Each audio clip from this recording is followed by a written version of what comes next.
You're telling me those, Well, 1969 you bought that. I bought this place Bought and this started the place. festival down here. Yeah. Then, but in '57, see, I went to work with Monroe day after Christmas of '53, so it was really a week, and it was '54. Right. But the reason that I met him, he had a car wreck in January, like killed him. I've seen pictures. Yeah. Put him in the hospital. His daughter went up there to see him. She had heard of a woman named Bessie Marlin, but she'd never seen her. And Bessie was in there. And she crawled her. Bessie wouldn't hit her back because it would be her daughter. So she finally got her down in the floor and hurt her head and drug her out in the hall and was dragging her down the hall of the hospital. The nurses come and got her loose. Got her out and told she'd have to go home. So Carolyn, her mother, called Clyde Moody up from Danville, Francis Moody. I want to send Melissa up there for a while. I don't want to go back to the hospital. So she come up, Clyde Moody's.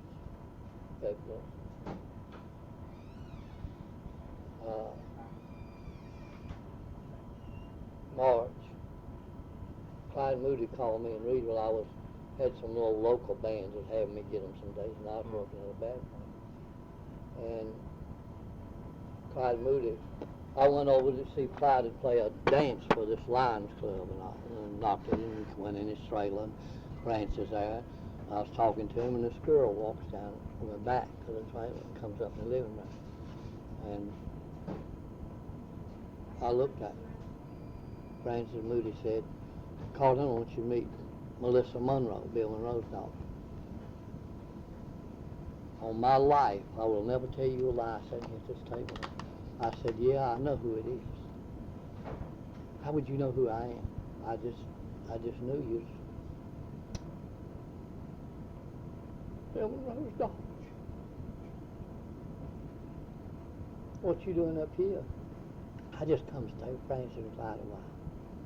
Would you like to go to a movie? I don't know, I mean, looked at Francis, I said, do you mind if I took her to a movie or something? Well, now, I don't know. I know you come to Clyde's dances. I reckon it'd be all right. Y'all have to be in at 10:30. And oh, yeah, it'll be fine. I'll be in whenever you say. I guess it's okay. I said, would you like to go? Well, yeah. When?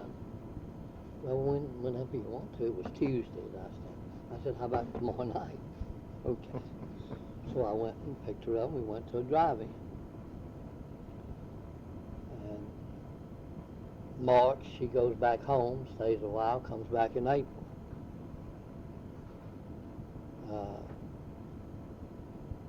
Stays a couple of weeks, called me, we did today. She goes back in April and comes back in June. Missed me. Beautiful girl. So we riding around on Saturday night. She wanted to not go to the dance, Clyde's dance that night. She wanted to ride. I said, what's well, I want to see if Daddy's back on Grand Ole Opry. So we riding around, and here comes the solemn old judge. We got back with us now, ladies and gentlemen, one of the great men of our Grand Ole Opry, and he's had a tough time and been out. So make him back and welcome him back. Bill Monroe and the Bluegrass Boys. So they started playing. This was after the auto accident. Yeah, he's the first time back. Thank you. And we're going to do one of my numbers called The Little Girl and the Dreadful Snake. I didn't care no more about music in a way other than I was fooling with some instrument because my brother was. Yeah, I didn't know, what did I want to be? I don't remember. I was working at a battery plant. This is '53. I finished school in '47. Made automobile batteries in Reidsville for Sears, 1,440 every day. And I was working there in the office. So he started singing that time. I said, Melissa, I'm just going to tell you something now. I don't understand that. I don't understand that old-time music and all like that. Daddy don't play old-time music. What do you mean? Well, he's not playing old-time music. He plays his own music. Oh. Oh, you mean he writes his songs? No. Yes, he writes his songs and everything. Daddy don't play old-time music. He plays bluegrass music. Did you call it bluegrass? That's how the name got, how bluegrass music got its name. Because then when I went to booking him and all, I went out and told people I was going to bring them bluegrass music. Okay? He sent me to Beanblossom, 54. And I'd go down to Hedrick's radio shop. They had a band on Friday night, and I was trying to help Birch run the thing. Yeah. And I said something about, they used to be on those booking, and I go down and hear them play on Friday night. I didn't have nothing else to do. And one night I called it bluegrass music, and they said, where did you get that? Melissa said, it's bluegrass music. And in a story somewhere it says that Hedrick's told about hearing it for the first time in 1954. Well, that was me at his radio shop where they was playing. Mm. And from then on I called it bluegrass music. And that's how it got its name. Melissa said, Daddy don't play old-time music. He plays bluegrass music. Oh. 1954. No, 1953. Yeah. Car wreck was 53. So, 54 was when I was up at Beanblossom. So Mayfield was with him then? 54. Yeah. Mm-hmm. No, he, let's see. Yeah, I guess he was. I know by September he was a band member. In 54? Yeah, that one CD I gave you is from September 19th, 1954, and he's on there. Yeah. So, I started calling that and booking it and whatever. And, then I met Reno and Smiley, and Mac Wyman was living in Richmond. He was at the barn dance too, Adam, the older man barn dance. Can you book me some dates? Yeah, I booked. Were you around then, Bill, when they recorded some of the music? The band, the Bluegrass Boys. Were you present at the studio? In the studio? Yeah. Oh yeah. Yeah. What are some of the numbers you remember? Well, the first ones that I was in the studio was in 54. I'd booked some dates up in here. And he called me and said, we need a bass player. I said, well, but Bessie's sick. I said, well, I can get one. Jim Eames or somebody will have a boy. He'll have to play every night. Well, yeah, I can get one. Well, do that. So I called a guy that worked at a boarding paper shop here in Reidsville, young boy, could play. And I said, Bill Monroe needs a bass player this week. Can you get off if you have to the other week? Can you make the date that night? Yeah, I can get off if I want to. Is he going to pay me? Yeah, I'll pay you. Well, yeah, I'll play. So he played that week, Monday, Tuesday, Wednesday, Thursday, Friday. The Friday date was in I believe it was the Capitol Theater in Burlington. It was that theater there in Burlington. I had them booked there on Friday night. You know, showing a movie. And the boy was playing the bass all week. Gordon Terry was the fiddle player. Gordon Terry was the fiddle player at that time.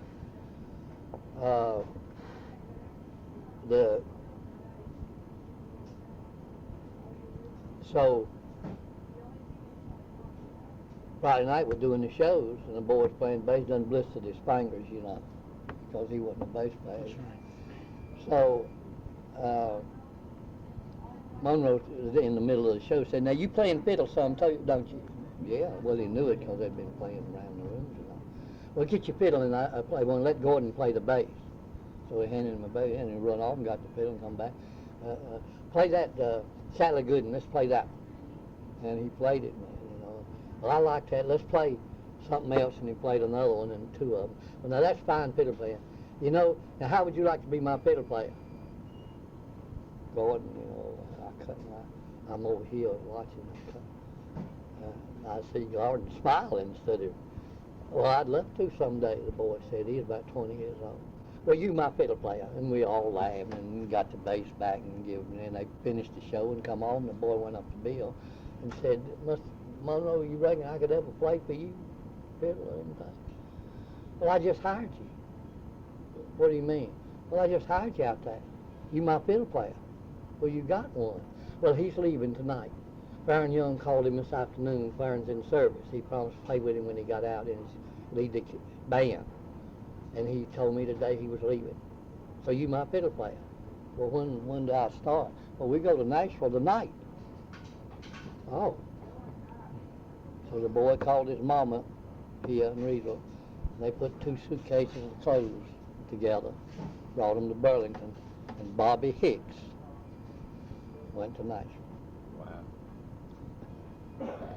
November 14th, 1954.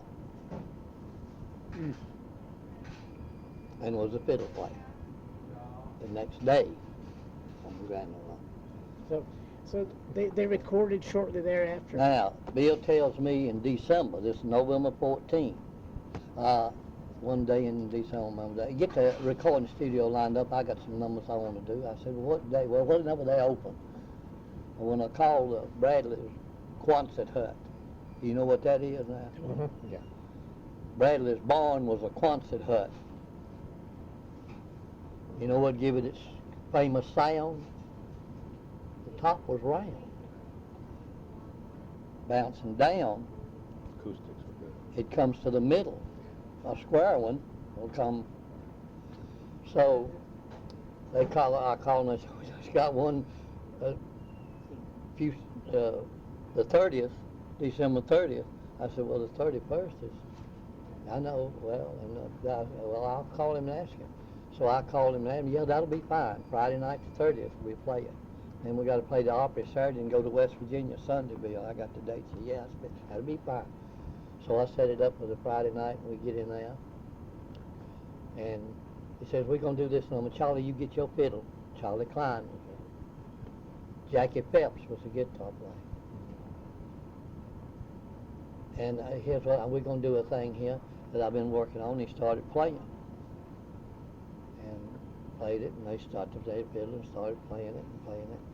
And the guy, I said, I took a little break. I said, that's that thing you spoon with up in the T8 on Roanoke, ain't it? Yes, it is. It's a fiddle number I'm going to do. Now, he had never recorded a fiddle number yet.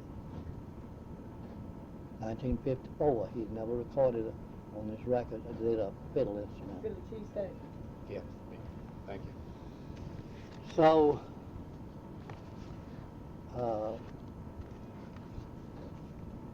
they got the thing and recorded a song, and I said, that's what you spoon with up at the T8 in Roanoke. And yeah, what's the name of that number?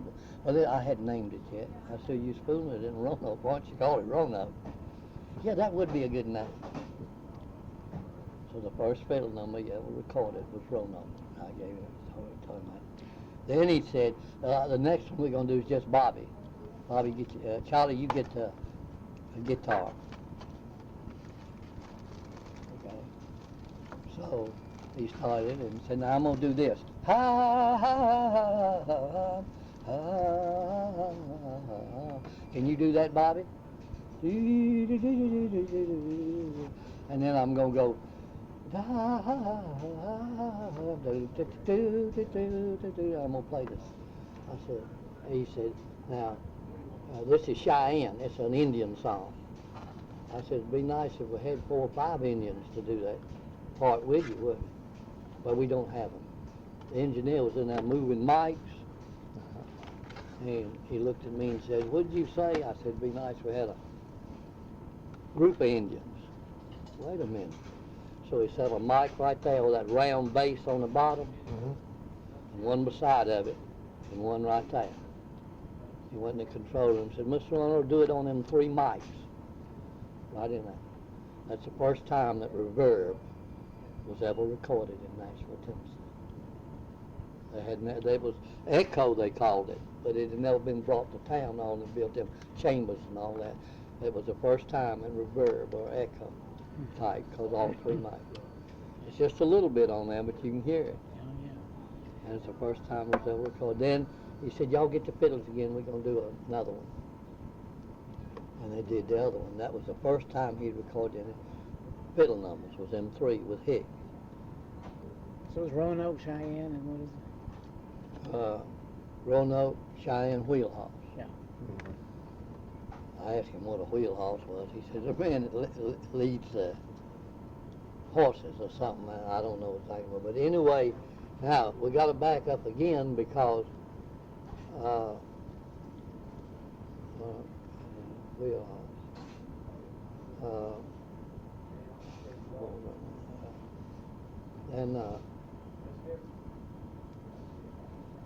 And Phelps took a break on the guitar on that song, one of them. And that was the first time that he'd ever let a guitar take a break. And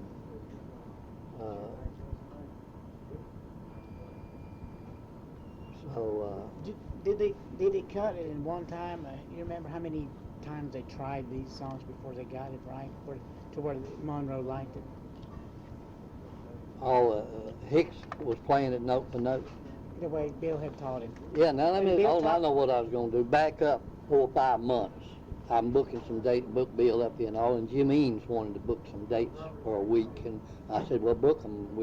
So he set them up and wound up in Martinsville on Friday night for a show and a dance and a skating rink. Now this was about, it wasn't November, it was maybe in September. And I'm coming home, and this fiddle player was playing in town, was Bobby Hicks, playing with a guy that had a car lot here. And I mentioned I was going to see Jim Eames, and I was booking Bill, you know, I'd come home, I'd been up here all week. I said, you want to go, Bobby? Y'all playing anywhere? No, I ain't playing. Well, you want to go? Well, yeah, that's right, I'm playing with Jim tonight. No, I ain't. Yeah, I want to go. Well, you can ride with me. So when we got ready to go, he put his fiddle in the car. We got over there, and Bill did his show and the dance, you know. They finished it and was moving the chairs back to have the dance. And me and Bill and Jim Eames and all walked up to the station stand to give us a drink. And they're talking while they're clearing the chairs, you know. And I was paying attention to them, and all at once I heard the musician, his band had gone in the dressing room at the back, at the right of the stage. We heard fiddles playing. I didn't say nothing, you know, it was music. I saw Monroe. Who was that playing them fiddles? I thought, oh God, he's going to be mad at hell, Bobby, and that. I said, that's that boy that come with me, he plays fiddle. That's him, I think. He went and got his fiddle out of the car. Well, who was that playing them? Well, that's your fiddler and him. Well, who's playing the other one? There's not another one, there's just 2. Now, I know there's, I'll swear to the Lord, kill me if I'm lying, I know there's more than 2. I said, no, sir. That boy who comes to me plays 2 strings a lot of times at the same time. But, so he just listening, I'm talking to Jim and everything, and a few minutes I looked back, it was a group of us done got there, you know, people. I looked and he was going to the stage. I saw him get his manual and start over at the dressing room. I thought, damn, he's liable to say something to that fiddle player. I'll go back there. So I walked on back there, and he'd done gone in with a mandolin and was standing right behind the fiddle player. Pow, pow, pow, pow, pow, pow. The first time he ever heard 2 fiddlers play 3 parts. Bobby Hicks and his fiddler. Gordon? Now let's see now. Charlie Klein or Gordon Terry? Now let me get this straight now. This was 53, after he went back to playing with the car wreck. So whoever was with, this was 53. And Melissa was there. She was up here with at Clyde's, and he had brought her from there. I was still seeing Melissa now. Then the next year, when he wanted the bass player and all, I got Bobby, who was working at Bobby's paint shop, and that's how he wound up hearing him. And it wrote them numbers, you see, and all, because he heard Hicks playing 2 strings. Now, I'm not saying that nobody may have never done that before. I don't know that much about it, but not with him they had. You know,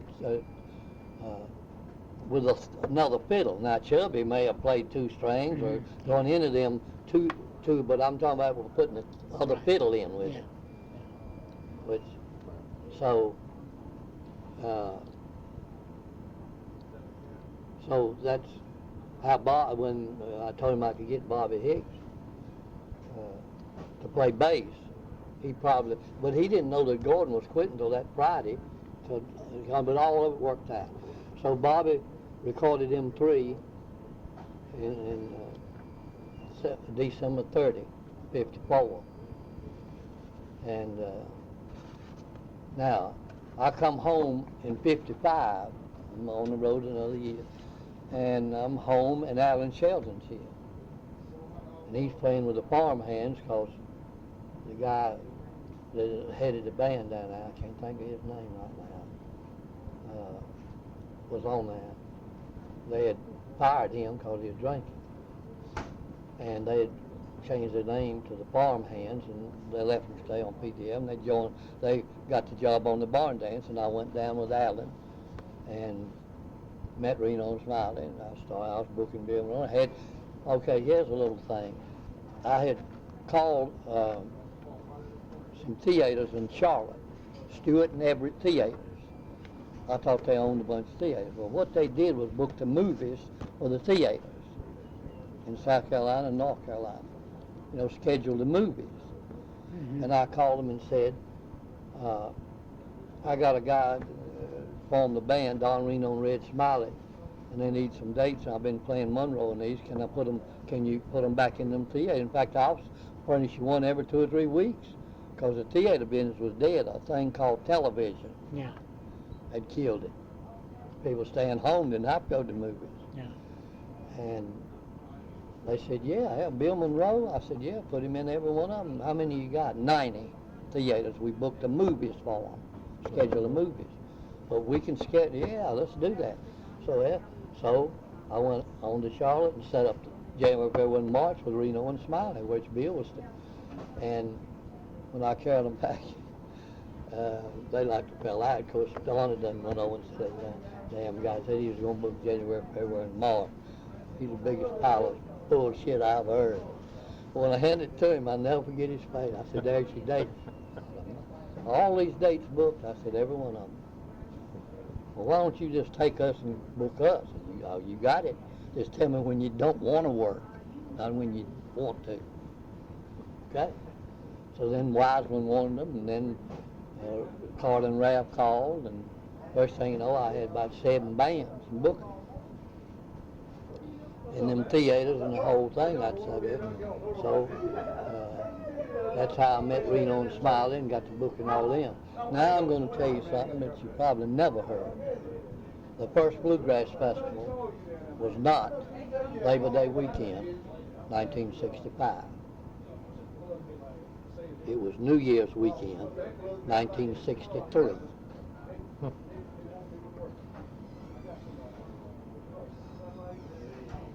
I got the idea and worked on it till 63. I said, I'm going to put it on. I'm going to rent the Armory in Roanoke, where I was living. I'd move Reno and Smiley over there, and I could get a plane out there and everything.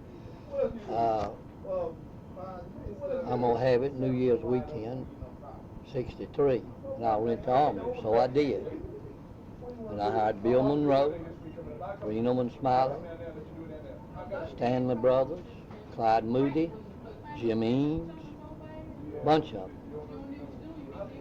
And we ran Saturday and Sunday, New Year's weekend, 1963. A man who attended that festival is Alan Mills of Lost and Found, who lived right down.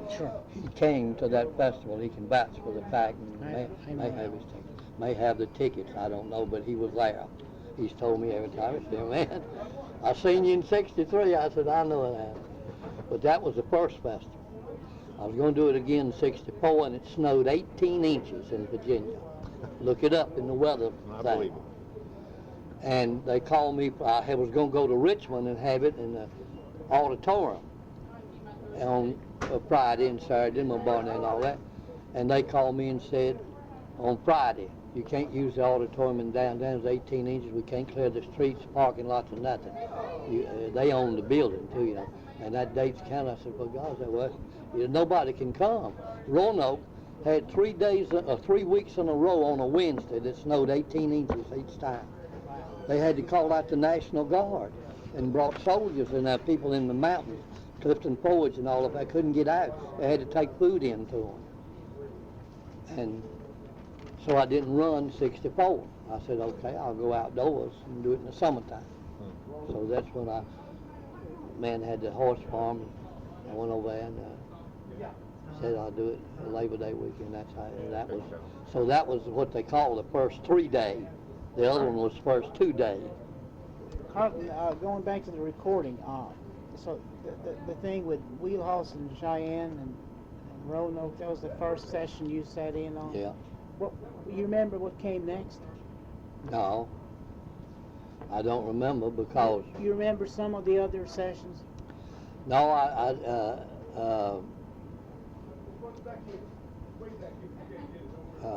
no, because I was so busy working, booking and all that, and he'd tell me to book the studio, and I'd book it, and if I was in town,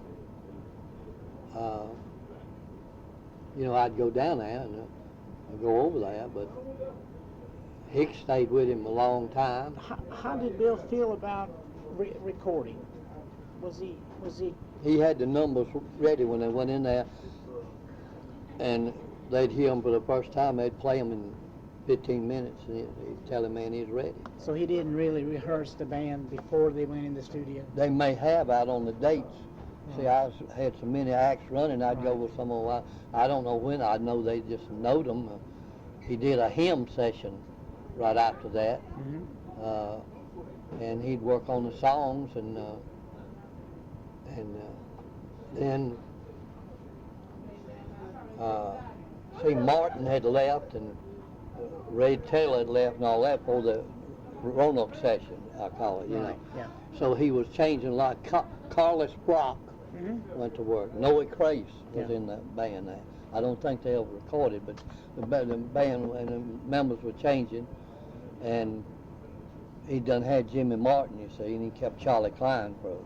However, Jimmy done play, and the bands were changing, different ones, Carlos and all them, and I got more interested in booking and keeping them working, and then the woman, Sunshine Sue Workman, who owned the Dominion Barn Dance, knew the man, but she retired. So I went to her and asked her, could I have it? Yeah, if the radio station, they may stop broadcasting. So I went and told them I'd take it over, and they said, you got it. We'll just broadcast it.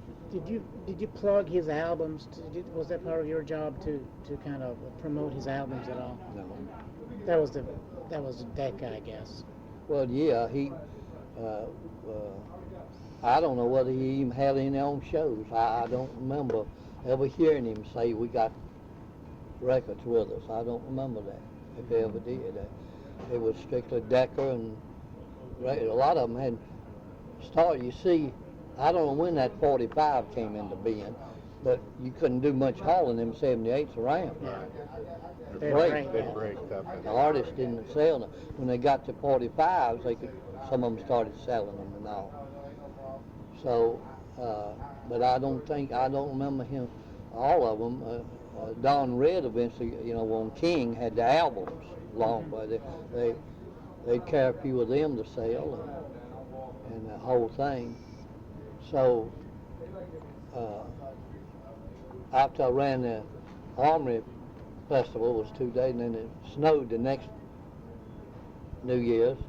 If you look at the thing in '64, well, that's all. Then '65, I went out there and started in '66, and then the man wanted $2,000, so I moved '67 and '8 up to Berryville, and it was cold on the river, Labor Day weekend. See, that river's right there. You ever been to Berryville? Never have, no. Well, the river is right here, and you sit right here. There's nothing between the back audience but but some gravel, rocks, and that river. The Shenandoah River, and it was cold. I remember that first one up there in '67, Reno. They were on at 10 o'clock, and it was so cold he couldn't work his fingers hard on the band. It was giving him a problem. Yeah. It was really cold, people. So I thought, now I got to get up here, because I shows for him all summer on Sundays. Me and him would run the country shows or different ones. Now,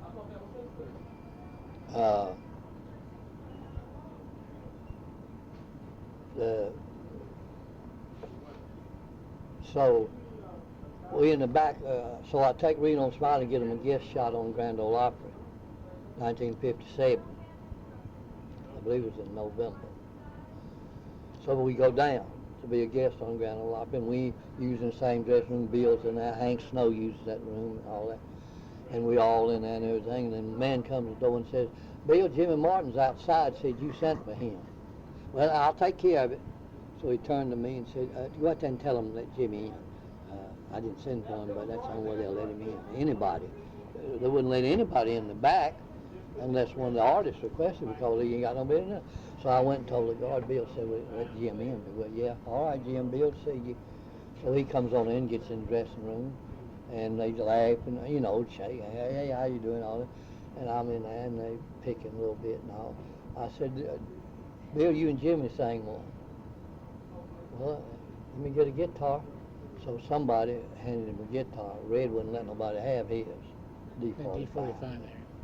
I bought that for $700 at New River Ranch. Mhm. Boy walking around with it, and I went up there to see a band that I wanted to hear, because something was happening. Look at my arm. And I couldn't pin it down.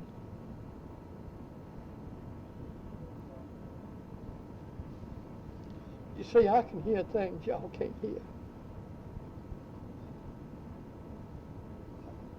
I can't explain it. I hear things y'all don't hear.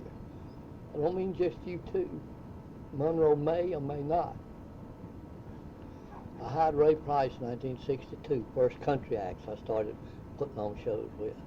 Danville Friday night with Ray Price, barn dance on Saturday, come back to Richmond on Sunday. I went to Ray and I said, "How you start your show?" I had a local band gonna play. "Well, bass player will do a couple numbers and he'll bring me out. I reckon he just went to work this week with me." But just introduced the Cherokee Cowboy. Okay, so I went to the guy and asked him what he was going to sing first. Columbus Stockade Blues. What? Columbus Stockade Blues. Now, man, here I am. That's Bill Monroe and Clyde Moody's song, Bluegrass. And he just went to work for Ray Price's band, and they going to play damn Bluegrass. Well, only come time, I'll go to my ladies and gentlemen. Okay, the main attraction and the big band's here. But first, we're going to let the band warm up. So make welcome the Cherokee Cowboys. I heard the bass player go, way down in Columbus, Georgia. Wanna be back in Tennessee. We finished that show, played the barn dance. I asked Ray, could the man do a couple more, the young man. "Well, yeah, I need a little longer show. I wanted to hear him sing." So he sung Columbus Stockade Blues, and I sat by the hand, and Ray said you could do 2 more. Finished that. Well, I got a song I wrote, Farron Young's got it out. I believe it's #1 this week, but I'll do it for you. "Hello, Walls. How'd things go for you today? Did you miss me?" Man, got a standing ovation. It was #1 in the nation. "Thank you." Well, I got another one that's a hymn that Claude Gray's got out, and I believe it's I believe it's #5. I'll do it for you. "There's a family Bible on the table. Its page is worn and hard to read." Man, we come back Sunday to Roanoke. Don Red's on that show and a couple others. come time to put them on, I go to Donnie, don't you come over here and this bass player. I put on Cherokee Cowboys, he starts Columbus Stockade Blues. About a verse, Don said, damn, man, you can't sing a lick. I said, listen, wait a minute, man.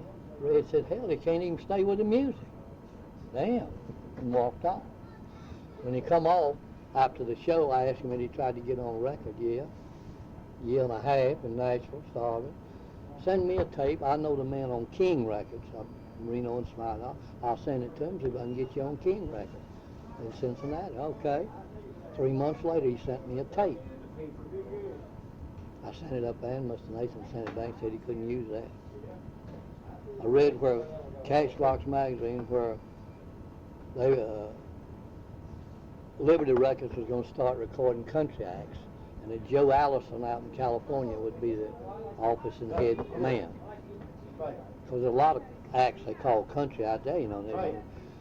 I said, I'm going to call him up. So I called him up. I said, because this boy tried in Nashville, all the record labels told him that. I said, I called him. I said, you starting to do country with Liberty? Yeah, I am. Well, I'm up here. Would you listen to a tape I just made it to you? I ain't going to say no more than that. Yeah, I'll listen to him right now. We can get some acts. I said, well, if you don't like it, send it back. Okay. I sent it to him. 3 months later, he flew into Nashville and signed up Willie Nelson.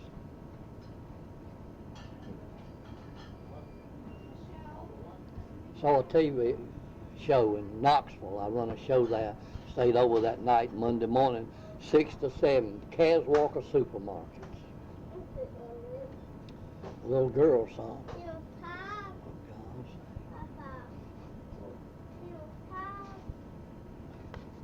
See, I can hear them now. You know. I stayed, found out where she lived, went to one of the markets, and they told me where the little girl lived.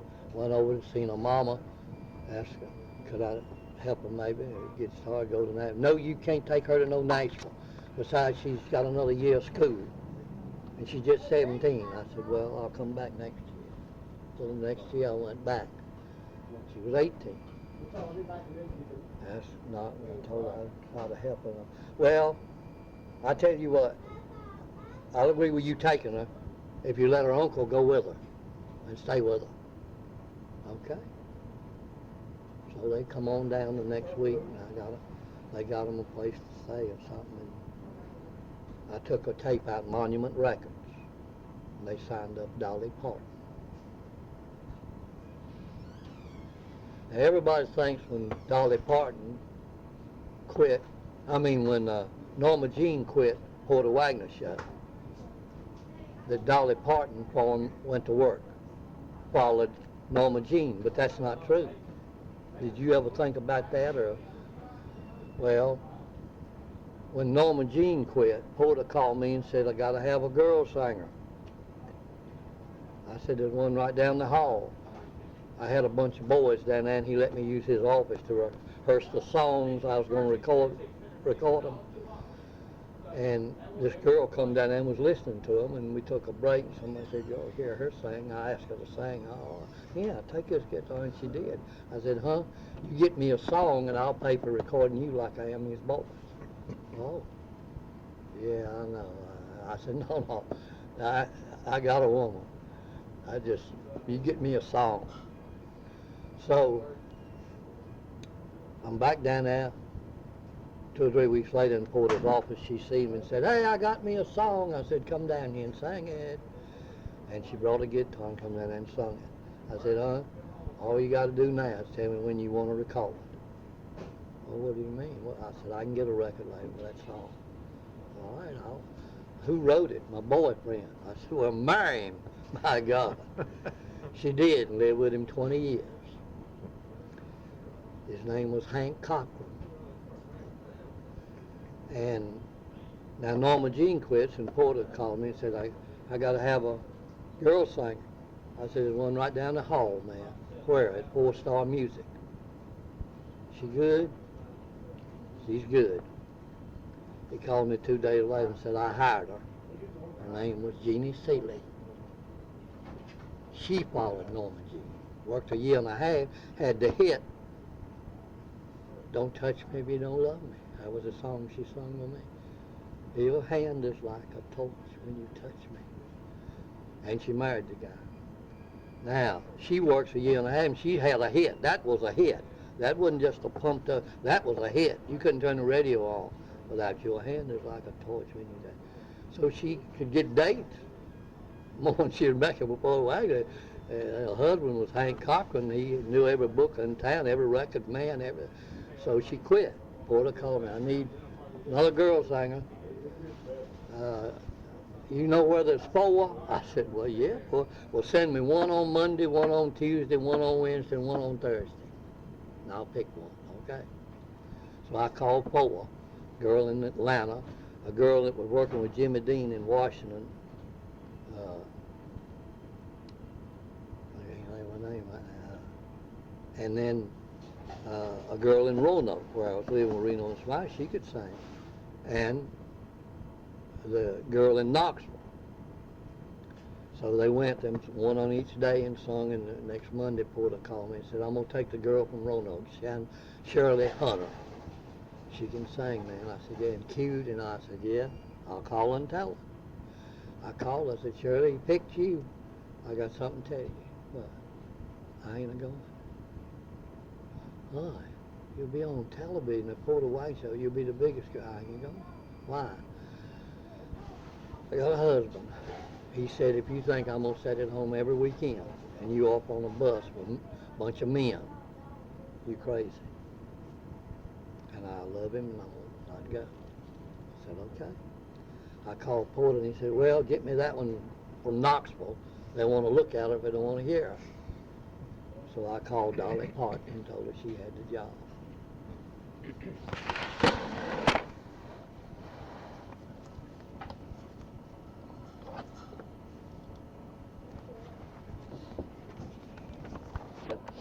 But Porter called me and said, I want to hear that thing they're talking about. I said, well, it's Labor Day weekend. Well, book me Friday and Saturday up there, and I'll come past Sunday to hear it, the story you telling. I said, okay. In fact, if you want us to do a number or two, we'll do it on Sunday, and you pay the boys, you won't mean nothing. Okay. So he played Blacksburg, Virginia, high school auditorium on Friday night, Lynchburg, Virginia, held 2,000 over that, on Saturday night, and come up on Sunday. Special guest, Porter Wagner and Dolly Parton. That's the first weekend that she played with him. She was the first woman that would have played on a Bluegrass festival. I'll say. 1966, 65, 68, because that was the fourth one. And she stayed. She stayed.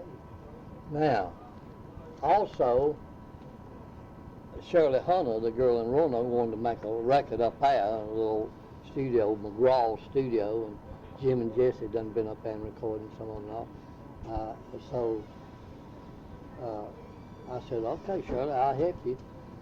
There's a boy I got a job over at the radio station for. He was up at Runsford, West Virginia, but he's wrote some songs and he can write. And he's a DJ over there. Go over there and tell him to give you 3 songs, and I'll see if we could record one of them. She brought them. I liked them. I said, yeah, there's a bunch of boys I got can do some voices on it. You know, they done started voice. So I set up a recording date in McGraw Studio in Salem, Don McGraw Studio. So we get in there and start recording this song. If you're listening, Billy Christian, come on home. If you're listening, Billy Christian, honey, I want you to know it's not the same without you beside me on the show. I cried so when you left me, da-da-da-da-da-da-da, da-da-da-da-da-da-da, Billy Christian, come on home. A duet that broke up, it had a Lynchburg television show, Bill and Murray Reed. And the songwriter had seen, they broke up, and blah, blah, blah. And that was, he wrote that song because they had broke up, and the girl maybe had told him, I really miss her and all this. If you're listening, Billy Christian, come on. And I recorded it with this bunch of boys and that and all. The writer of the song was Thomas T. Hall. The vocal group was the Statler Brothers. The girl was Shirley Hunter. They sent it to Nashville, and Mercury Records signed her up on that song. She never did do nothing else because they didn't know how to record it. She wouldn't she could sing, but so the reason I got into this was that I hear things that y'all don't hear. Tom T. Hall, I knew he would be. Shirley Hunter, Dolly. There's a bunch of boys, Statler Brothers. I was rehearsing Flowers on the Wall when they imported us off. I hate to interrupt because everything you're saying is so interesting, but I'm just wondering what you know, with someone like Bobby Hicks when he shows up and Bill decides he wants him to be in the band, what kind of sound does he want? Does he know exactly what he wants, and he wants something he's never, Bill? Yeah. He wants something he's never heard before, but it's correct music that he can adopt his scale to. Bill and Monroe don't use the scale that no other musician uses. Who made the first scale? Pythagoras. And then he made an 8-note scale. Pythagoras. And he gave the A note how many vibrations? In the 4th octave. 440. So if that 440 what? Kilohertz No, vibrations what? per second. Per second. Kilohertz per second. Well, when I saw that, man, the whole world blew up. What time is it? 3:15. What keeps time, man? Second hand? Huh? Yeah, I guess. 12 hours. And 12 hours is daytime. 12 hours is nighttime. 12 months is a year. You ever been around the sun? You ever took a trip around the sun? When? just stay right here Yeah, but how often? once a year? On your birthday. Yeah. It's timed in, it's tuned in seconds. Music is tuned so many vibrations per second. 440, your 4th octave. What makes it an octave? It's multiples of vibration. What makes it a octave? It's actually mathematical relationship of the vibrations. Well, what So they all if you got they A? correspond half and a quarter, and they all correspond. If you got A and it vibrates 440 times a second, Right. what is the octave of that? 880. It doubles, Yeah. or half. Yeah. So 55 is a low bass note. 110 is a A note. 220 is a A note. 440 is a A note. 880 is a A note. Right. So everything is by seconds. And every musician's ever worked for Monroe, you can ask him. When you ask Bill what key did he play, the song gonna be in, B natural. You ever heard that before? That he says, always says B natural? Why? That's his scale. B natural. There's lots of scales for all kind of music. Jazz. There's a scale in jazz, B natural. What B is that? I called the director of the Greenberg Symphony. What is B natural? Well, you know where middle C is on the piano? Yeah. There's a B note beside of it. We call it B. Yeah. You ever heard of the opera singer that could sing C octave? Yeah. B natural. We refer to C, the middle C on the piano. The next C up is high C. opera singer calls it high C. B is beside middle C. B natural, we call it, is beside high C. Now, what did I just put together and tell you? That Monroe sings an octave high. B natural, he's talking about the B that the opera people call, they wouldn't know if tell the opera singer the woman. So you do it in B. Which B? So that B is for the man, do it in B natural. Oh, that's beside high C, which tells it it'd be an octave high. I'll just turn this over. Okay. So, Monroe uses a B natural scale, B, C, D, E, F, G, A, B, just like the C scale, C, D, E, F, G, A, B, C, no sharps or flats in it. Now, B, C is half tone, B, C, D. See, every 3 notes, Pythagoras set it up in 5 tone of the 5th. You got C, C sharp, D, D sharp, E. That's the middle note in the chord. Then F, G.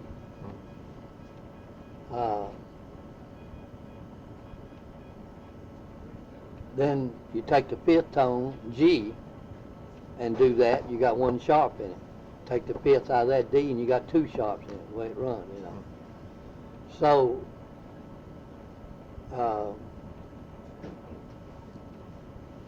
C, D, E, F, G.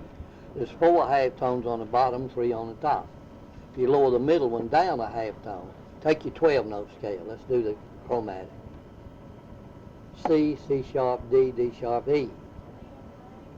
That's 5 half tones. C, C sharp, D, D sharp, E. 5 half tones. If you lower down 1 half tone, and you got minor chord. You leave it down, bring your 8 down to 7, you got a diminished chord. It's the way you play them half tones on that. Well, Monroe uses a B natural scale. Now, B to C and C to D, D to E, E to F, F to G, G to A is 3 whole tones up at the top. And he plays with them half tones up there to make them go where he wants to. Now, if you take out of your 12-note scale, 3, 5, and 8 makes a chord, don't it? What does 3, 5, 8, and 11 make? A 7th chord. Bill Monroe had 4 sets of strings on his mandolin. So he played 4-note chords. And, sweetheart of mine, can't you hear me calling? How many times he sung the top note in the 4-note chord. And then he'd do that for tenor a lot of times. The others are taking care of the other notes, so he added a 7th chord. And he would play the mandolin. He played 4-note chords, not 3-note chords. And I don't know whether that's what made it louder or all of that, but that's just the way he would sing and play with them top 4 notes like a jazz musician. But when someone like Bobby Hicks would come, he'd start playing in the band, would Bill have a certain idea of giving directions, or would he just... Yeah, he took the mandolin and played it right in his ear. He never told him nothing, but we're going to do it and be natural. And this is the way it goes. And would he play the melody line, or would he play the chords? He would. No, he played the notes. Mm-hmm. That's which is amazing. See, he could play every note he wanted, the song, and the fiddle player would get. Hicks could hear it, and he played them same notes. It's on the mouth. So they learned the songs by the way he played them and sung them. And none of them could read or nothing. He'd tell them the chords. And did Bill read music? Can read on but he probably had the best musical brain that's ever lived. I can't speak for the opera people and all, I'm not too many, or whatever. The thing is, he could hear how he wanted a song. He wrote probably 175 or 80 songs, or maybe more than that. And no two was ever any ways alike. No two fiddle numbers was any ways alike. Cheyenne, Roanoke, Wheelhouse, Panhandle Country, Scotland, Stony Lonesome. Every one of them was entirely different. He could hear it. And then back to my thing, you see, I could hear. I heard a bunch of boys that nearly run out of gas. I used to have a convenience market or two here in Reidsville. And they stopped one night at 1 o'clock. It got lost coming from Roanoke going to Greensboro. I opened it up and let them have some gas, and they come in and asked me, well, I was talking and all this, and they said, I said, you a band? Yeah. What's the name, they told me. I said, I've heard your voice. Right.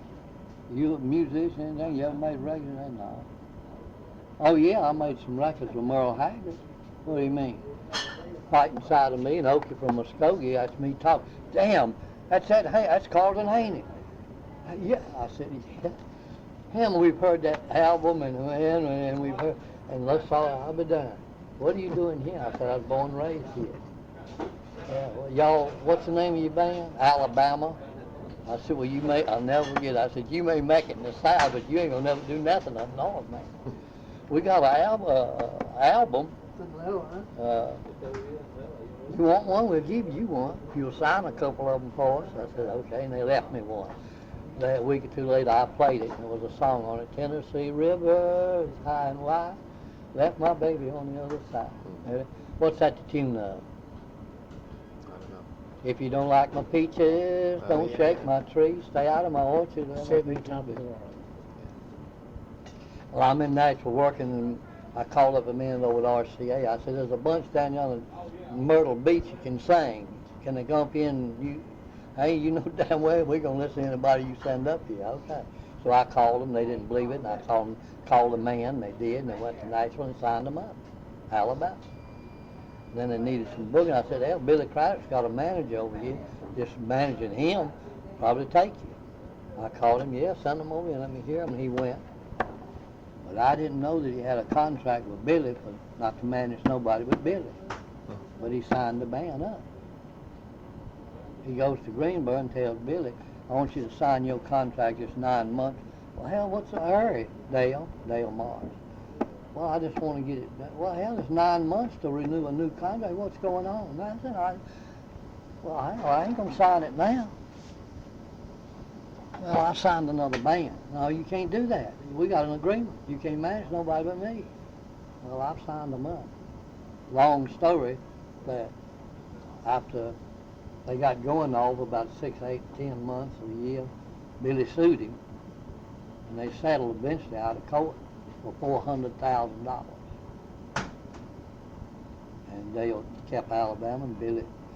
So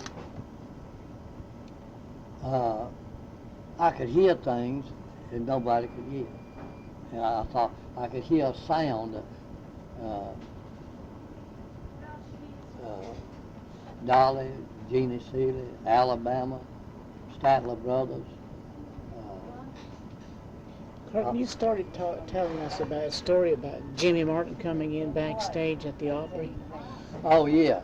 So they were picking and singing, and what are we going to do? Jimmy said, let's do Live and Let Live, because he always thought Bill covered him up singing, you know. And if you'll notice that he did punch it hard on the things with Martin. But Martin had the voice too, you know. Mm-hmm. So they started it, and Bill stopped it. Hold it just a minute. All right, let's go. Let's do it. Live and let live, don't break my heart. Don't leave. Hold it. Tune made out. His tune. I saw he wouldn't turn the key. I tell you, let me start it. Third time. And when he started it, I heard something I'd never heard in my life. A timing. And man, it got to rolling. Reno had the banjo, Red Smiley had his D45.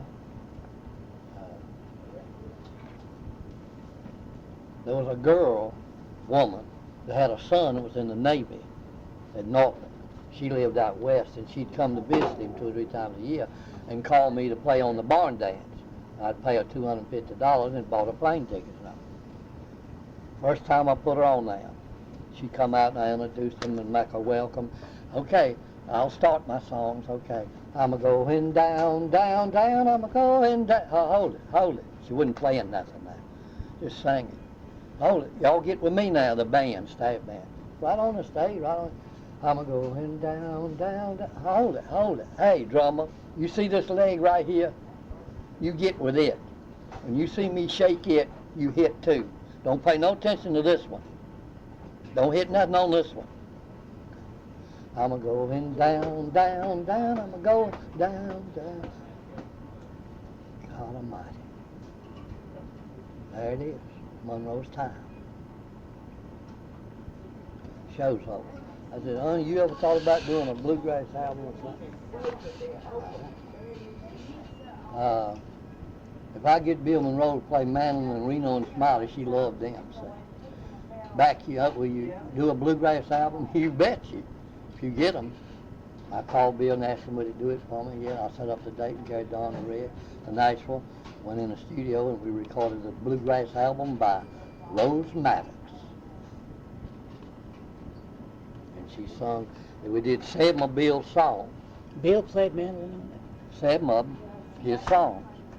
But when we got there and started, getting ready and all in the studio and all, I heard blam at the door. And I looked and there was a guy coming in with drums. Kelso Thurston was the A&R man for the record label. And I thought, what the heck is that? So I go over to Kelso. I said, what's this, Kelso, and them drums? Well, we thought we'd put a beat in it, you know. And I said, bluegrass ain't that. Well, now, look, man, you know, I'm working for the company, and I got to do what I think is best for them. I mean, what are you doing? I said, I got the musicians. Well, I mean, we're going to see how it sounds. I looked and I seen Bill putting the mandolin in his case.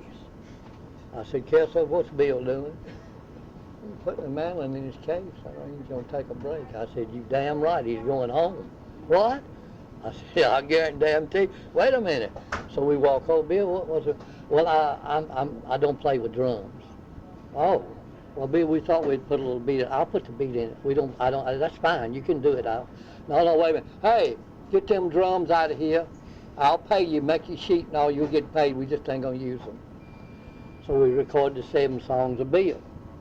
He's getting ready out to them. We heard them all. We fixed to close up, and I go over and I said, "No, we're gonna start it tomorrow." Well, I can't be here tomorrow. Wait a minute, Bill. We got 7 of them. We got 5 more. Well, they not my song. I said, well, Slewfoot and all that. I said, well, she done said she'd love to use the steel on them, and I don't play with that. You just get somebody else. I said, well, God, okay, I can. I went and told him. I said, Bill ain't gonna be here tomorrow. Why? Well, y'all talking about using the steel, and that don't fit his music.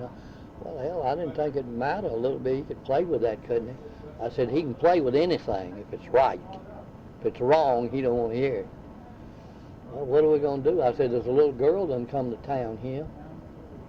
I can find her. She can do pretty good on it. Well, see if you can. So I hunted her up, went to her house, and she was there and said, yeah, she'd do it tomorrow. And she come over, and I didn't like the sound of her mandolin, and Ronnie's mandolin was on the bus. He didn't come down there and all, but he had a Lloyd Lewis F5. I asked Don, could we use that? And if you just take damn care of it, I give $700 for it. I said, okay, we will. So I went and got it and asked her, would she use it? And she started, and we made the other 5. The girl's name was Donna Stoneman. On that album, Capitol album, Rose Maddox Sings Bluegrass. Monroe's on his 7 songs, she's on the other 5. Now,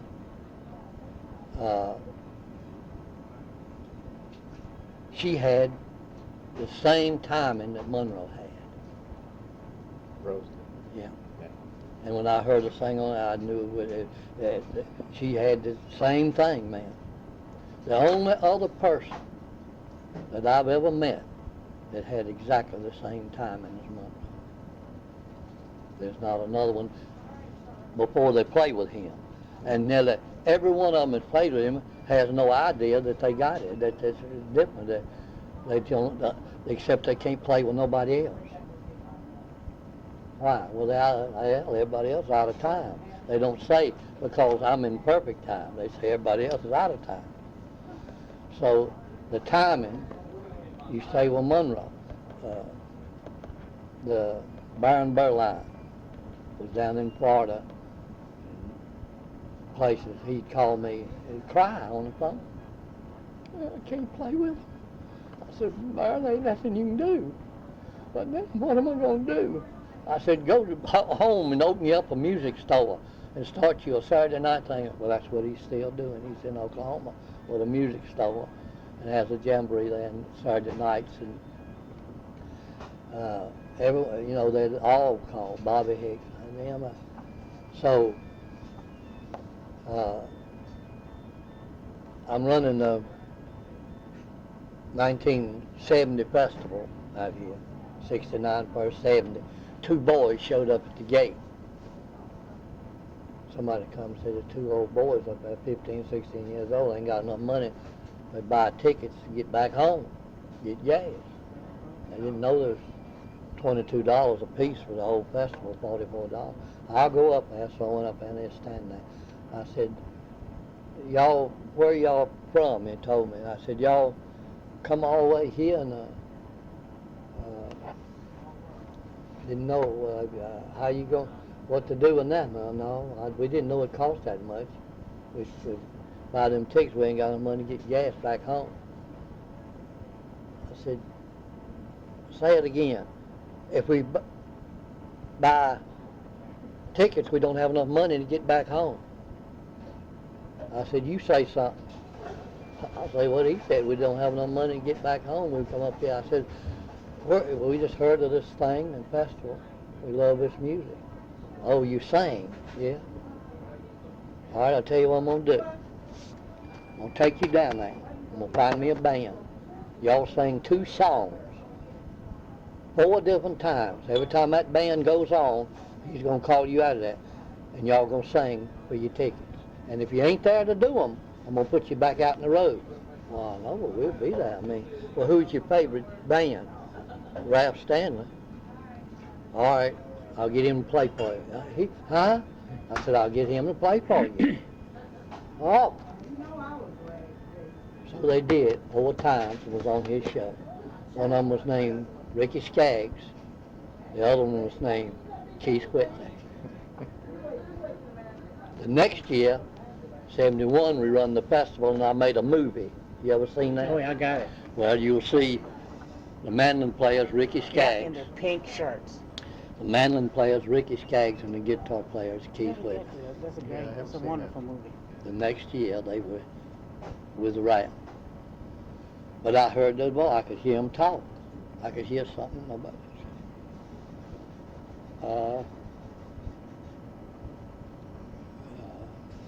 You told me something. You heard 3 fiddles at that jam session at where Jimmy Martin was. There were 3 fiddlers there. Well, when they started singing and got it going, Mac McGahey was there, with Don and Red. Then a guy walked in, Gordon Terry is there. I don't know whether he was with Bill, I reckon. Then Dale Potter heard these things, and he walked in the door, and he started. First thing you know, it was 3 of them, man. And it was in a little room. You just, I thought, man, this is 57 now. Man. Are any of y'all in a station wagon? Yeah, I am. Okay. Well, I was a little boy in Nashville trying to get songs recorded. Jewish boy. Robert Zimmerman. Jew. Didn't have no money. He lived in Clarkston where I was.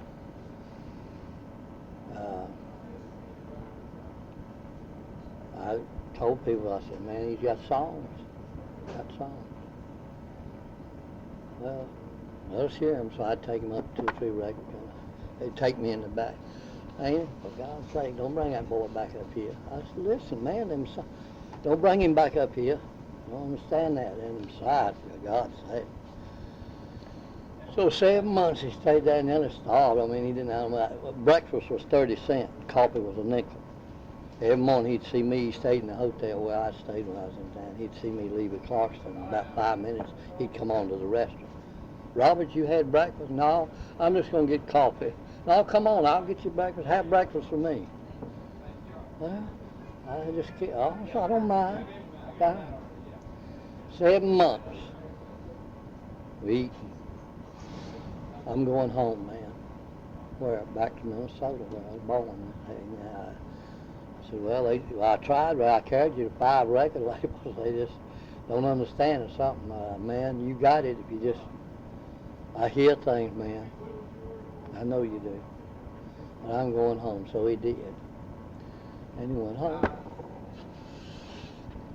He finally got some songs recorded, but he didn't use Robert Zimmerman. You know what he used? Bob Dylan.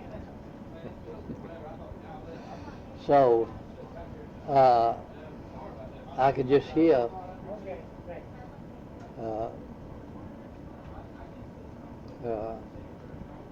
they told me about a guy in Oklahoma. They told me about a guy in Oklahoma. And Want some more coffee? no, Okay. no.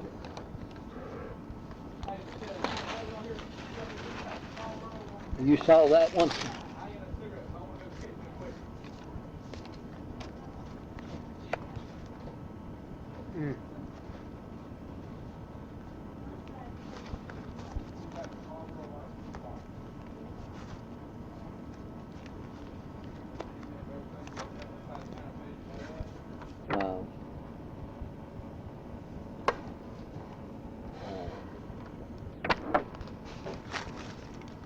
They said this guy in Oklahoma sang. Let's see, I don't know how he can find it, but yeah. Said this guy out in Oklahoma sang, man. I heard a record and I went out there and Robert Zimmerman. No, I mean, no, that was his name was, what did I say his name was? Anyway. That Minnesota guy was Robert. Yeah, this one was in Oklahoma, so I go out there and asked him, does he want to try to sing country? He was singing some country. I said, well, I love it. I done sung some other stuff and all.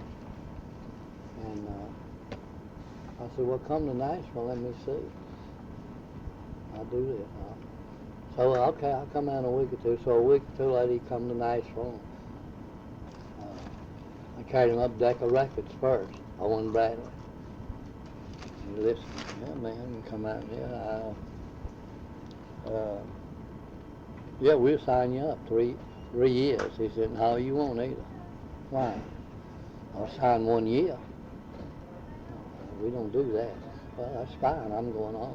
Well, what is the trouble? Well, hell, I was on record and they cheated him out of everything, so I ain't signing no.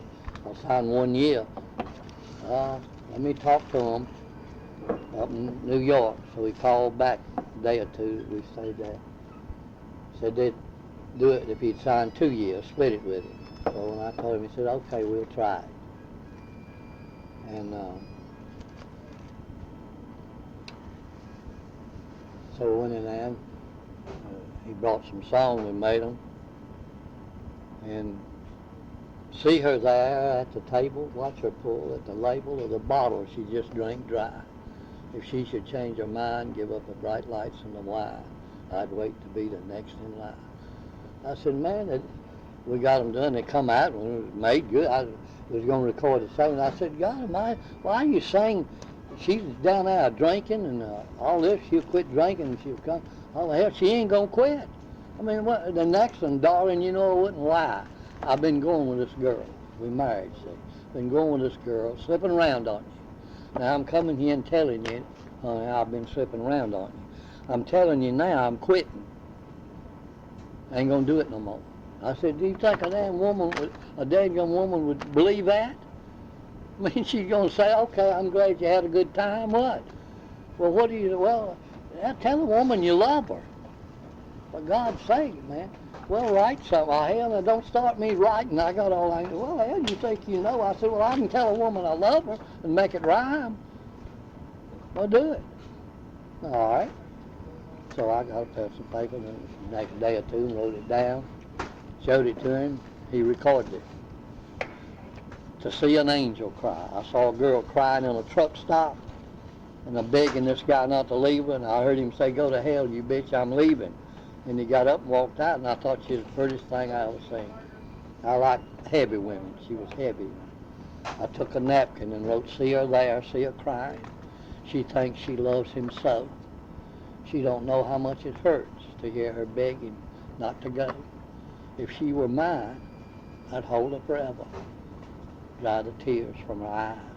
She don't know how much it hurts to see an angel cry. Man, I never heard of an angel cry. Hell, let's do it. That was Conway Twitty's first #1 country record I wrote. And I wrote, I'm not too loving you yet. You can't leave me. I ain't too loving you yet. I ain't finished. I wrote 6 or 7, and he got going. And so that one, to see an angel cry, has made me $175,000 so far in royalties. I still get them. Anyway, then Reno and Smiley wanted me to write something for them, you know. I said, for God's sake, man, I'm a promoter. Well, you write it. So we got in the car, and we was going to record. And I was sitting in the back, and we left Richmond. They did. And we was I said, I wrote a song the other day. Oh, you did? Yeah. Well, let's hear it. I said, no, I saw Don Chunk Red driving, you know. I said, well, I wrote a bluegrass song. Well, let's hear it. No, I wrote it for Mac Wiseman. Yeah, okay, well, let's hear it, man. Well, I just see how it goes. I used to take you in my arms and hold you close to me. I used to tell you how I cared, how happy we could be. But someone else has won your heart and knocking at your door. And I never get to hold you in my arms anymore. Hell, Mac Wiseman, hell, me and Red will do that. I said, what, hell, we was on the way to Sunday. He said, what's the rest of it? So Reno and Smiley recorded that. Started me with the bluegrass, and then they wanted some hymns. And I wrote, over in Jerusalem, they nailed him to a cross. There between 2 thieves he died, that the world might not be lost. One thief was a doubting man, and this is what he said. If you be the Jesus, take the thorns from off your head. The other thief asked forgiveness of his worldly sins. Remember me in heaven when you come again. And Jesus answered, sinner, here I paid the price. All your trust today, you'll be with me in paradise. So come all you sinners and get on bended knees.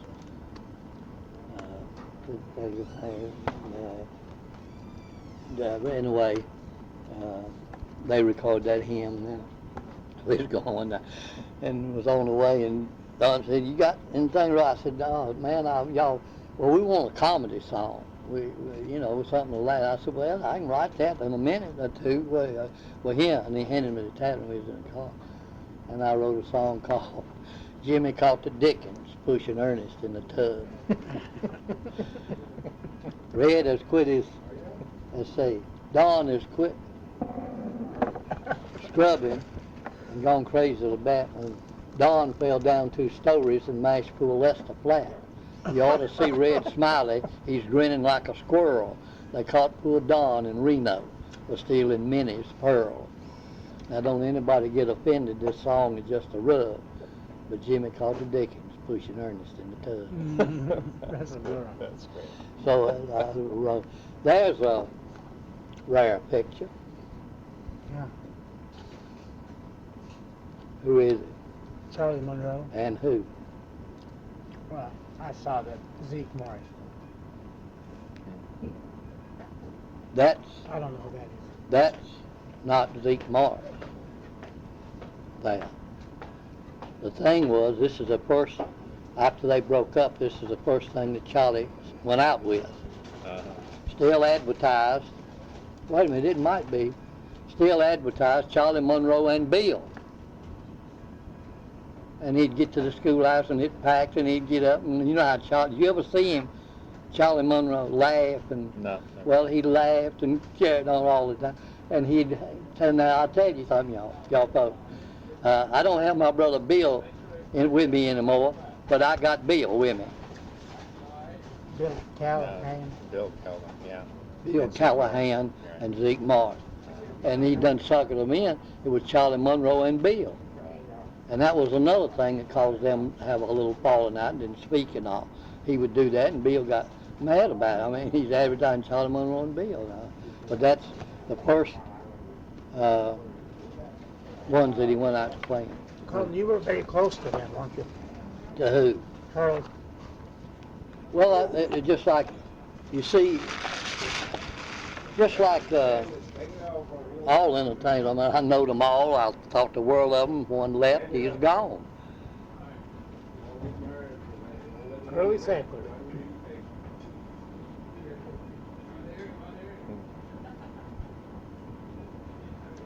Great picture. Tex Isley, he was from Reidsville. Tex Isley. But didn't Charlie live with you? Lived at the park right there. I got on the low end was a house, and he saw it empty and said, he died here. And we took him back to Kentucky after we had a funeral here for him. Okay. And here, because everybody knew him, you know. I went to his grave last Saturday.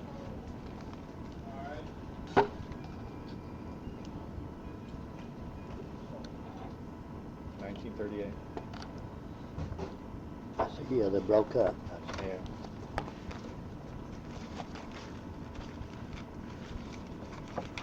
I'm going to tell you who this is, see if you can tell. Curly Sackler on the banjo. There's your first banjo in bluegrass music. It's a four-string banjo, isn't Yeah, Looks like tenor it. banjo they call it. Yeah. But that's, because you see you had Wade, Maynard, and all of them. Wade Maynard's still living, 97 years old. You see Wade and J.E. and Snuppy Jenkins and all of them was playing the banjo and all. And I reckon Charlie thought this was after they broke up, so 38 or 39. I reckon he thought he'd put, well, it was comedy.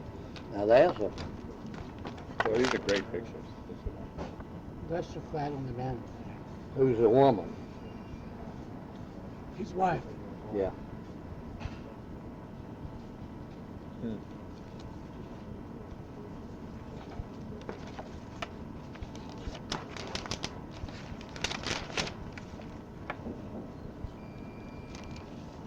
Who's a comedian Stringy. and somebody, yeah. I bought that guitar for $700. I went up there to see Rose Maddox and the Maddox brothers at New River Ranch. Because I heard that beat of hers, you know, and I wanted to see if she was doing it on stage. And the boy had that walking around with her, won $700 for it. I knew Red wanted one of them old, and I give it and brought it home and took it down to Red and told him I got it for $700. You want it? Damn. Yeah. I said, well, pay me when you get the money. And that's how he got it. That's Tater Tate on the fiddle. Yeah, uh-huh. There was three that worked with Charlie. One of them still living over in Greensboro. Which one? They all brothers. I can't think of his name right now, but he's still living over in Greensboro. And there's Birch with the fiddle, and them two boys, and a mandolin player, and three guitars.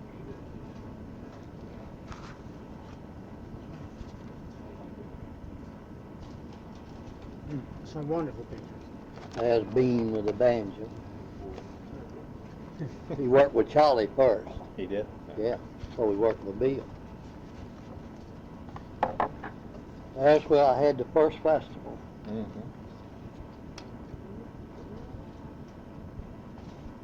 Now here's Charlie with the 5-string banjo pickup, and Oh, Joe met. yeah, and the fiddle and all, and the mandolin also. There they may not have been playing what big, but there's your first 5-piece band.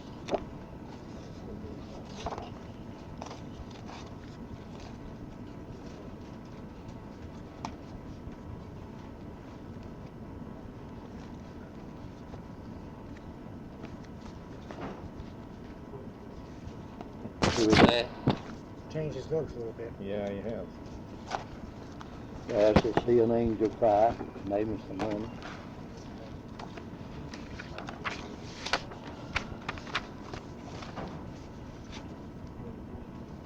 That's good pictures. Yeah. I got 2,000 pictures in the house. Wow. Now, That's a great picture. I've seen that. that's best brain doctor in the world. Give me his name, and I called him up. Doc, why can I know a man that stutters when he talks, but he don't when he sings. What'd you say? I said, a man stutters when he talks, but he can sing, and all stutterers. I know 4 or 5, boy, in my graduation class in 47. Clarence Bird, he stuttered when he talked, but he sung at my grad. Man, now are you sure about that? I said, yeah, Doc, what's the trouble? You know, there's never been a study of music in the brain. I said, Doc, this is 1989. I know it. Never heard this. Never been a study of music in the brain. I think I'll do one. I said, well, what? Well, I'd love to see it. I read it or something. Would it take you a year and a half or 2 years? No, 5 years. Official medical study has to be 5 years. Must get 3 more to do it with me. I said, you gonna? Yeah, I'll do it. Give me your address. I'll send you one. I said, well,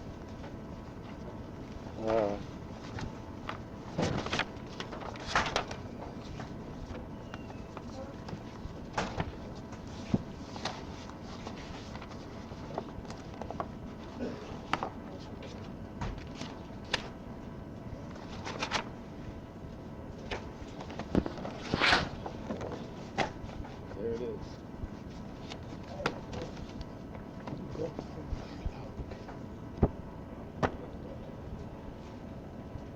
um, 5 years. He did the study of music in the brain.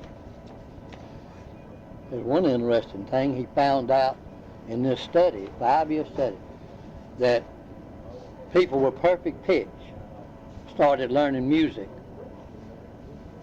between 5 and 10 years old. 90% of people with We got to perfect keep pitch. this? Yeah. 90% of the people that have perfect pitch, 90% started learning music between 4 and 10 years old. After 10 years old, only 10% could ever learn perfect pitch according to that 5-year study. So, When did you start that? Too late. then I said, okay, Doc. So his name is on there.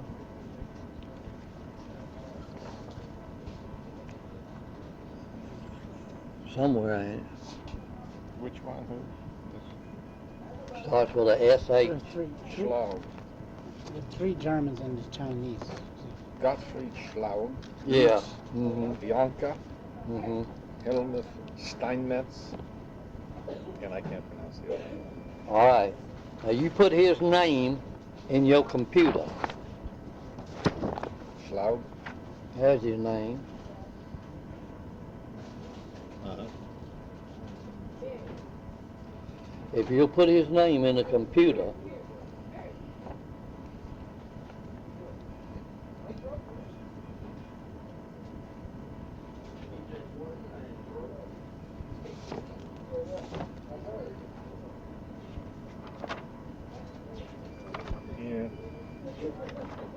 busy.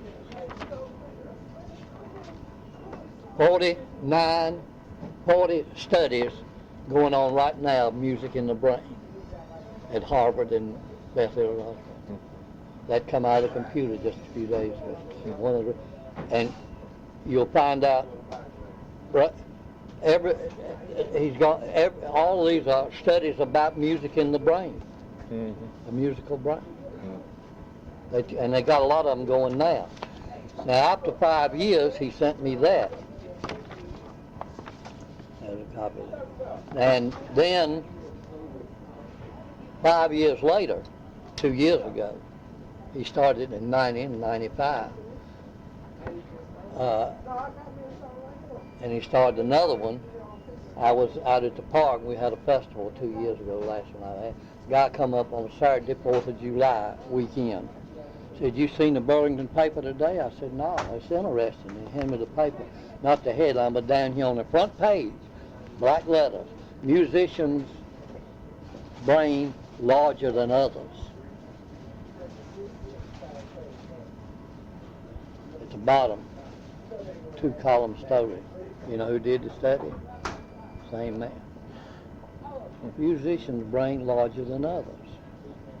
Just 2 years ago. Well, then that blows my mind. What did Monroe die of? You know?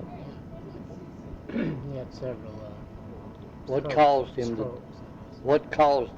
to die? Tumor in the brain. He had a tumor in the brain. John Hartford did. Grandpa Jones did. Hank Snow did.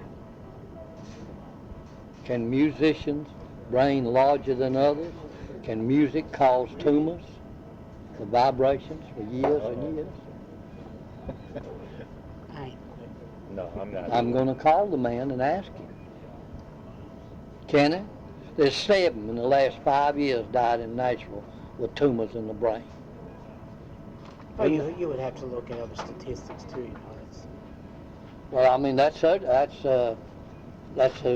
if he did the study. Right. Now,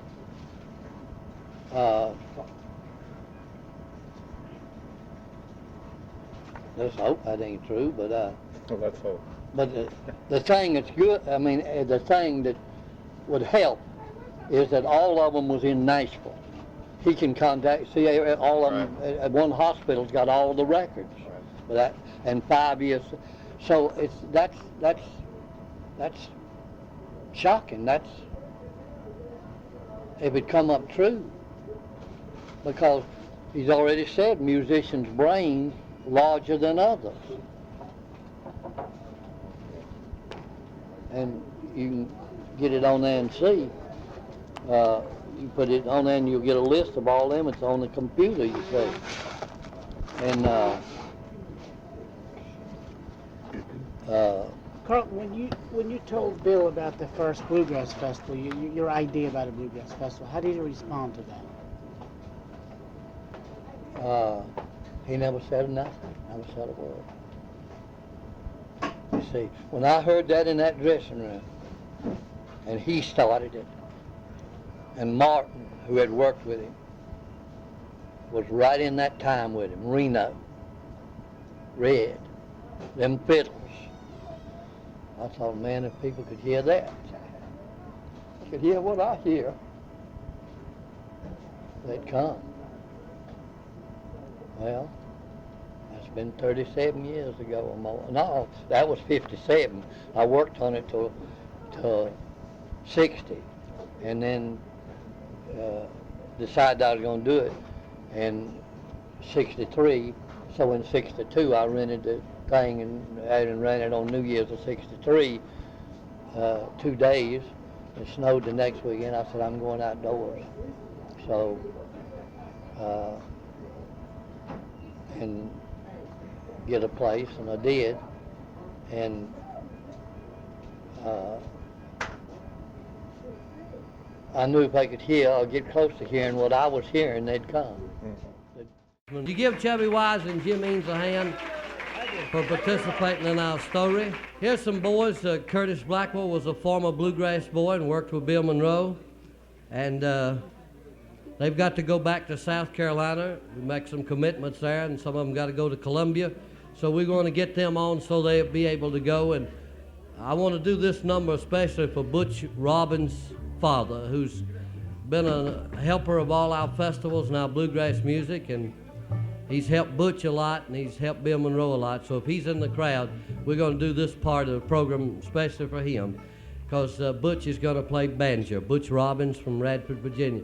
Make welcome Curtis Blackwell and Randall Collins into our bluegrass story, would you?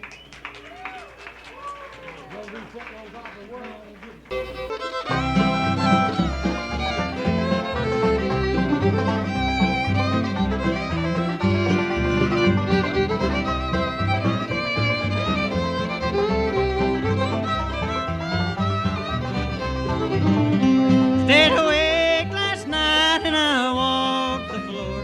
What makes you treat me so? You know I couldn't live, honey, if we should part. So tell me you don't mean goodbye. Live, let live, don't break my heart. But I'll leave me here to cry. I never would live if we should part. Tell me you don't mean goodbye.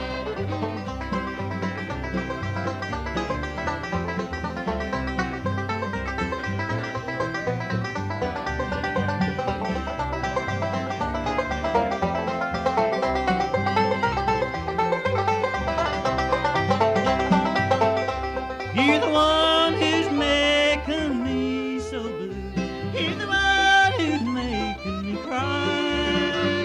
You're the one who caused me to leave my home, and you're leaving me here to cry. Live, let live, don't break my heart. Don't leave me here to cry. I never could live if we should part. Tell me you don't mean goodbye.